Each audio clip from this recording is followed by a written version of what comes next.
Hello everyone, आप सभी का स्वागत है आपके अपने यूट्यूब चैनल वाईएम के एजुकेशन क्लास पर। फ्रेंड्स, देखिए इस चैनल पर हम एजुकेशन सब्जेक्ट की वीडियो, जैसा कि जो भी वीडियो देखते हैं उनको पता भी है, बाकी ज्यादा लोग अभी हमसे जुड़े नहीं है फ्रेंड्स। तो देखिए एजुकेशन सब्जेक्ट की वीडियो लेके आते हैं। तो यूजीसी नेट का ये सिलेबस है। बाकी बीए एमए और बीएड एमए टीजीटी पीजीटी जिनके में भी ये टॉपिक होता है, तो उन सभी के लिए इस चैनल पर एकदम क्लियर कॉन्सेप्ट मिलेगा। खास करके ये यूजीसी नेट का सिलेबस है फ्रेंड्स। तो देखिए फटाफट करते हैं स्टार्ट।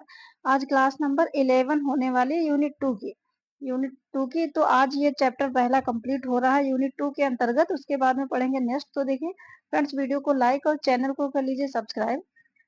आपसे रिक्वेस्ट है, चैनल को सब्सक्राइब अवश्य कर लिया करिए और लाइक कर लिया करिए। अपने स्टडी ग्रुप में शेयर भी कर दिया करिए फ्रेंड्स, ताकि हमें और अधिक मोटिवेशन मिले और इस प्रयास को हम आगे बढ़ा सके। आपके सहयोग एवं सपोर्ट की अभी हमें अत्यंत आवश्यकता है। तो देखिए फटाफट करते हैं स्टार्ट। मोस्ट इम्पोर्टेंट टॉपिक होने वाला है क्या आज। देखिए हम पढ़ेंगे न्यायमूर्ति वर्मा समिति की रिपोर्ट 2012।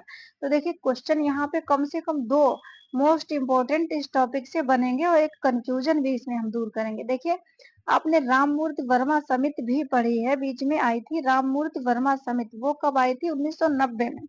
राममूर्ति वर्मा समिति जो 1992 की आपने शिक्षा नीति, संशोधित शिक्षा नीति हमने पढ़ाई थी। तो उस वही जो है राममूर्ति वर्मा समिति 1990 वाली, उसके आधार पर ही वो संशोधित शिक्षा नीति बनी थी। ये सारी चीजें हमने बताई थी। और यहाँ पे कंफ्यूज नहीं होना है कि राममूर्ति वर्मा समिति और न्यायमूर्ति वर्मा समिति। कभी कभी क्या होता है कि हमने सिर्फ वर्मा देखा, मूर्ति वर्मा और न्याय और राम भूल गए, तो क्या कंफ्यूज हो जाते हैं। जो मैचिंग वाले क्वेश्चन आते हैं, जैसे कि इधर ईयर दे दिए, इधर नाम दे दिए कौन सी समिति, तो आप कंफ्यूज हो जाएंगे कि न्यायमूर्ति वर्मा 1990 में थी या फिर राममूर्ति वर्मा 1990 में। तो ये क्लियर है कि जहाँ पे जस्टिस वाली बात आए, देखिए याद करने की ट्रिक है, इसलिए हम बार बार कर रहे हैं ये। तो वो है 2012 बाद वाला, 1990 पहले वाला वो राम जी वाला है। तो ये ध्यान रखना है, राममूर्ति वर्मा 1990, न्यायमूर्ति वर्मा और 2012। तो ये देखिए हमने बता दिया, क्योंकि कंफ्यूज हो जाते हैं बच्चे। उसके बाद में देखिए, अब देखिए राममूर्ति वर्मा समिति की रिपोर्ट 2012 में क्या कुछ कहा गया। तो देखिए परीक्षा में गुणात्मक सुधार एवं अध्यापकों की भूमिका को प्रासंगिक मानते हुए न्यायमूर्ति वर्मा ने क्या किया, देखिए अपनी रिपोर्ट में महत्वपूर्ण सुझाव दिए। तो अब क्या सुझाव दिए ये भी हम पढ़ेंगे। इस समिति का गठन 2011 में किया गया था। इस समिति ने मौजूदा अध्यापकों की स्थिति में व्यापक सुधार हेतु अनेक महत्वपूर्ण सुझाव दिए। तो वर्तमान समय के जो उस समय अध्यापक होंगे, उनकी क्या स्थिति में व्यापक सुधार करने के सुझाव दिए। वो सुझाव क्या है वो देखिए, बढ़ते हैं आगे हम देखते हैं। तो देखिए इस समिति ने निम्नलिखित सिफारिशें दी, सुझाव दिए, वो एक ही बात है। तो देखिए क्या क्या सुझाव दिए, फटाफट देखिए। तो इन्हें कहा कि सेवारत, देखिए अध्यापकों के संबंध में अध्यापकों की स्थिति जो थी उसमें सुधार के लिए इन्होंने कहा ही। तो देखिए सेवारत अध्यापक शिक्षा की गुणवत्ता में व्यापक सुधार किए जाएं, ये बात इन्होंने कही। और मतलब जो वर्तमान समय में टीचर काम कर रहे हैं उनकी कंडीशन में गुणात्मक सुधार किए जाएं। शिक्षक को पेशेवर बनने की आवश्यकता है, मतलब उसको अपने काम पे पूर्ण रूप से मतलब उसमें दक्ष होना चाहिए। अध्यापकों के संबंधित विषयों के ज्ञान में वृद्धि की जानी चाहिए और विषयों की देखिए अधिक से अधिक जानकारी को ही शिक्षा सुधार की महत्वपूर्ण कड़ी माना जाता है, ये बात इन्होंने कही। और भैया जब तक अध्यापक है और उसको अपने सब्जेक्ट का ही ज्ञान नहीं होगा, तो फिर वो कैसे पढ़ा पाएगा। तो ये बात भी सही है कि उसको क्या करना चाहिए, विषयों के ज्ञान में वृद्धि की जानी चाहिए। और इसके लिए क्या करना कि बीच बीच में मान लीजिए जो ट्रेनिंग वगैरह हुआ करती है, जो सेवारत अध्यापक होते हैं कार्यकाल के दौरान, तो यही है क्या, उनके विषयों में वृद्धि, ज्ञान में वृद्धि की जाए, जिससे जो है ये क्या होती है, शिक्षा सुधार की इसी को ही कड़ी माना जाता है। वर्मा समिति ने और क्या कहा, देखिए कि अध्यापकों को विशेष प्रशिक्षण देने की आवश्यकता पर बल दिया, मतलब अध्यापकों को विशेष प्रकार की ट्रेनिंग दी जाए, इस पर उन्होंने बल दिया, जैसा कि आजकल होता भी है। इसके लिए उन्होंने सुझाव दिया, क्या करना क्या है वो ट्रेनिंग देने के लिए। इन्हें देखिए कहा कि अध्यापकों को विशेष प्रशिक्षण देने हेतु केंद्रीय एवं राज्य स्तर पर प्रशिक्षण संस्थान खोले जाएं। तो मतलब केंद्र सेंट्रल स्तर पर, सेंट्रल लेवल पर एवं स्टेट लेवल पर, दोनों पर क्या प्रशिक्षण, केंद्रीय राज्य स्तर पर क्या खोले जाने चाहिए, प्रशिक्षण मतलब ट्रेनिंग इंस्टीट्यूट खोले जाने चाहिए, तभी तो, जब ट्रेनिंग इंस्टीट्यूट ही नहीं होंगे तो कहाँ पे अध्यापकों को ट्रेनिंग दी जाएगी। तो ये उन्होंने सुझाव दिया कि केंद्र में भी राज्य में भी प्रशिक्षण संस्थान खोले जाएं। उसके बाद देखिए इनने और क्या कहा, समिति ने सिफारिश की कि सेवारत अध्यापक मतलब वर्तमान में जो काम कर रहे होते हैं, सेवारत अध्यापक शिक्षा के लिए एक प्रभावी फ्रेमवर्क नीति अपनाई जाए।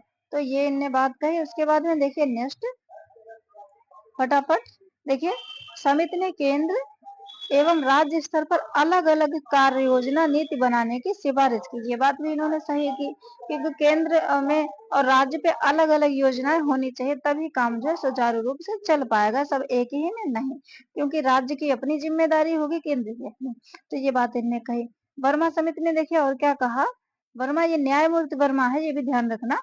वर्मा समिति ने वर्मा समिति की सिफारिश के आधार पर, ये देखिए यहाँ पे मोस्ट इम्पोर्टेंट है, ये मोस्ट इम्पोर्टेंट यहाँ से प्रश्न देखिए, किस समिति की सिफारिश के आधार पर जो बीएड कार्यक्रम है वो 2 वर्ष का कर दिया गया, प्रश्न बनता है। तो आपको मालूम होना चाहिए किसकी, न्यायमूर्ति वर्मा समिति की रिपोर्ट के आधार पर। और कब कर दिया गया, वर्ष 2015-16। 15-16 से पहले बीएड जो था वो 1 ईयर का था। तो 15-16 के एक अकादमिक मतलब एकेडमिक सत्र से देश में क्या हुआ कि शिक्षा स्नातक बीएड कार्यक्रम की अवधि बढ़ाकर 2 ईयर 2 वर्ष कर दी गई। तो ये बात ध्यान रखनी है। उसके बाद नेक्स्ट है प्रशिक्षण केंद्रों को अध्ययन केंद्र से पृथक रखा जाए। तो मतलब जो सीखने के केंद्र होते हैं जहाँ पे चीजें सिखाई जाती हैं वो अध्ययन केंद्र, पढ़ाई होती है वो प्रशिक्षण ट्रेनिंग केंद्र सेंटर है वो इनसे अलग रखे जाएं। ये बात भी वर्मा समिति, न्यायमूर्ति वर्मा समिति में ही कही गई, इनकी सिफारिश थी। नेक्स्ट देखिए, प्रशिक्षण के दौरान विभिन्न प्रकार के सेमिनार कार्यक्रमों का आयोजन किया जाए। सेमिनार जैसे कि कुछ लोगों को इकट्ठा किया, वहां पे किसी विशेष अतिथि को बुलाकर अपनी बातें, जो जिस टॉपिक पे मान लीजिए वहां पे बातचीत होनी है उसके बारे में बताया जाए। तो ये कार्यक्रमों का आयोजन किया जाए, जिससे क्या होगा, शिक्षकों के ज्ञान में और भी वृद्धि होगी। तो ये बात कही। और देखिए इनने कहा कि सेवारत अध्यापकों को तकनीकी ज्ञान अर्थात ऑडियो वीडियो एवं कंप्यूटर से अवगत कराया जाए।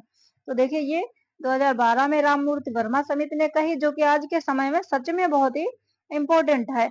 ये ऑडियो वीडियो कंप्यूटर का ज्ञान शिक्षक के लिए आवश्यक हो गया है। सुधार एवं सेवारत अध्यापकों के व्यवहार में निरंतर सुधार हेतु न्यायमूर्ति वर्मा समिति की रिपोर्ट को अधिक प्रासंगिक माना जाता है। और सच में देखिए जो इसके पॉइंट पढ़े वो सच में इम्पोर्टेंट है। सच में ये थी न्यायमूर्ति वर्मा समिति की रिपोर्ट। फ्रेंड्स, वर्मा समिति समझ में आई हो, कॉन्सेप्ट क्लियर हो गया हो, तो चैनल को अति शीघ्र सब्सक्राइब कर लीजिए। हम इस चैनल पर इसी प्रकार से देखिए, अभी हम अपने मन से टॉपिक लेके आते हैं यूनिट 2 के, लेकिन जैसे ही आप ज्यादा से ज्यादा यूजीसी नेट के लोग जुड़ते हैं तो हम पूरा सिलेबस कवर करने की कोशिश करेंगे। ऑलरेडी वैसे भी चैनल पर एक बार पूरा सिलेबस इसी प्रकार से पढ़ा के हमने कंप्लीट भी किया। चाहें तो चैनल पर क्लिक करके वीडियोज पर क्लिक करिए, सारे वीडियो आपको क्रम से मिल जाएंगे। तो आज के लिए इतना ही, मिलते हैं नेक्स्ट वीडियो में। चैनल को सब्सक्राइब जरूर कर लीजिए फ्रेंड्स, और अपने ग्रुप्स में शेयर भी कर दिया करिए ताकि हम इस प्रयास को आगे बढ़ा सकें।